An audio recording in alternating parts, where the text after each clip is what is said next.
I have about 127,000 points with my Capital One Venture X credit card. Now, I could technically take this, turn it into 1,200 bucks, take the money and run. But if you stick with me till the end of this video, I'm gonna show you exactly how to turn this same 120,000 points to two $6,000 first class tickets. One to Egypt, one to Argentina. What? You don't believe me? How much you wanna bet?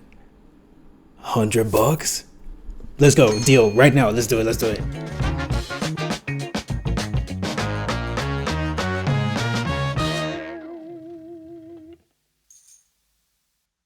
Okay, so if you're brand new to this credit card stuff, it can feel hella overwhelming, very intimidating, but I promise you stick with me, I hold your hand, we do the thing, okay? Let's unpack. So in the credit card world, there are two main categories, right? The cashback cards and the points rewards cards. If you have a strictly cashback card that says you get 3% on dining purchases, what does that mean? It means you go to a restaurant, you get a meal that's like 30 bucks, you pay for that with your credit card and you get 90 cents back.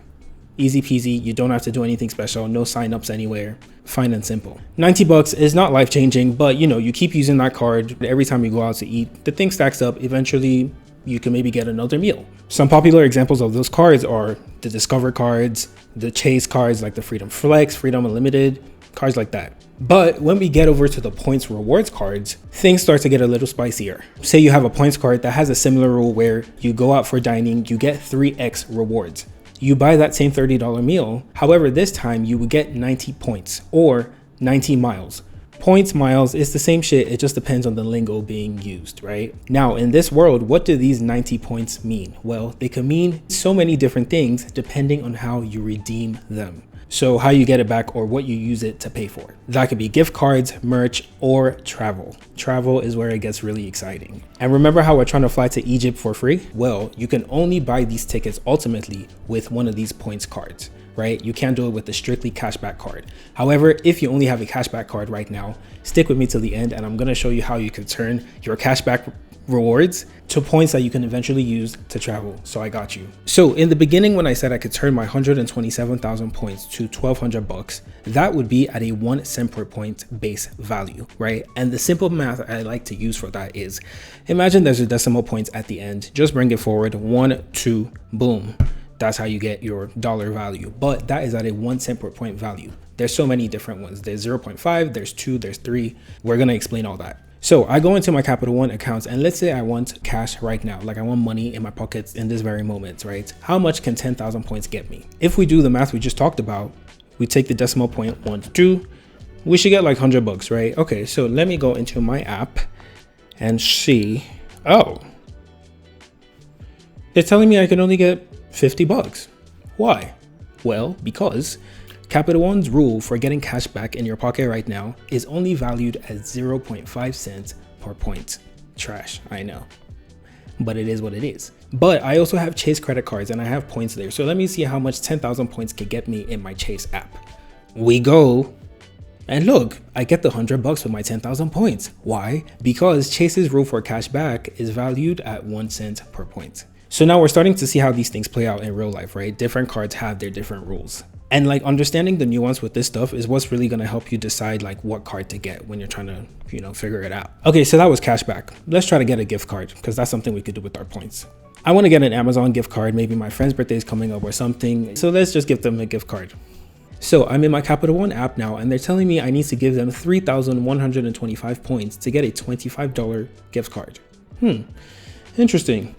How do we now approach this math? This is where the formula starts to tweak a little bit, and this is the new one we would use, right? So it would be the cash value, which is $25, like how much they want us to pay, over the points they want us to give them times 100, right? And this is 0.8. So oof, this is really not the best. Anything under 1, you're low-key losing money, right? Because we know there's ways to get that 1 whole number value, right? So for an Amazon gift card with Capital One, that's only 0.8. Oof. However, we go over to Chase and Chase is saying we only need to give them 2,500 points. So Chase's value for gift cards is at that base of 1 cent per point. So from the two examples we've gotten so far, it looks like Capital One is not really the girl like that, but don't worry, Capital One is about to shine very soon. So let's look at another gift card example, right? We want a $10 Apple gift card. So Chase is asking us to give them 900 points for a $10 Apple gift card. If we do the math, this is 1.1. Oh, now we're finessing the system, okay? Because anything over 1 cent per point, it's starting to get good, right? And this is also called the multiplier, right? So when you start seeing 2, 3, 4, whoa, now we're winning big. And this is where travel is really about to blow your mind. So let's get into it. These points rewards cards are typically considered premium cards. Why? Because of the partners they have, right? The American Expresses of the world, Chase, Capital One, Citi, like these bigger names, they partner with other companies that you can transfer your points to and buy whatever product they're selling. So these credit cards partner with airlines as well. You have Air Canada, you have Virgin, Atlantic, British Airways, a lot. Okay, it's time to go to Argentina. Let's do it. For reasons I'm going to explain later, we're going to fly with Air Canada, right? So let's say I am in Houston, for example. And yeah, I'm trying to go from Houston to Argentina, maybe Christmas, you know, a little family, something. Looks like they don't have specific first class. However, that means business class technically turns to first class. At least how I look at it, because look, lie flat seats, there's going to be champagne, it's first class, okay? But look at the price of these tickets, $6,000. Who the fuck is supposed to pay all that? Definitely not me for sure. So if we go back up and then we click on book with points, then you would see all these options, right? And you need to make an account to Air Canada's like website, which is their Aeroplan membership. It's free. You don't have to like pay any money for that. So you do that, and that's the only way to see like this book with points. Other airlines, Virgin, Atlantic, British Airways, you have to make a membership as well, right? So you do that. And look, oh, they're asking us for 300,000 points for business class. 200,000, 300,000. Yikes, I don't have it like that. But, oh, look at that. 60,000 points just popped up. And we know from the math that at a 1 cent per point value, 60,000 equals decimal points, 1, 2, $600. So how is it that, is this a scam? Well, it's on the official website. I don't think so. So how is it that this same 60,000 points can get us a $6,000 flight? Well, because, as I said at the beginning, the value of the points depends on how you redeem them, right? And for travel, that is where the magic really happens. So I go back to my Capital One Venture X card and I look where it says redeem, rewards, transfer partners, and look, we have all the airlines Capital One is partnered with. Air Canada, Air France, British Airways, the list goes on.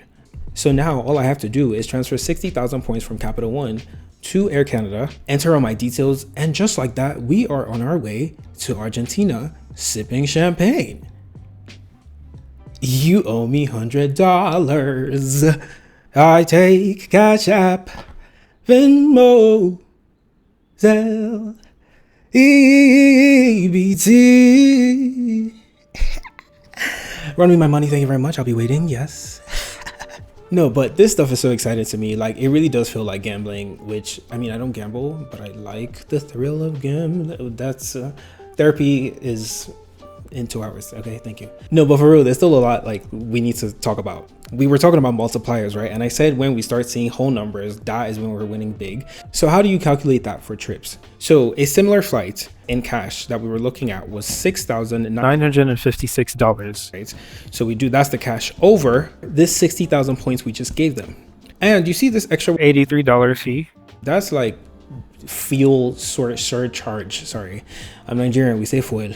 That's the fuel surcharge that they want to charge you for the fuel that they want to put inside their tank. So that's what that is. So how we take that into account in the formula is the 6,956 minus the $83 over the 60,000 points times 100. And look at that, 11 cents per point. Are you kidding me? We just won a mega super duper hooper big, baby. And this is the magic of transferring your credit card points to travel partners. Thank you very much.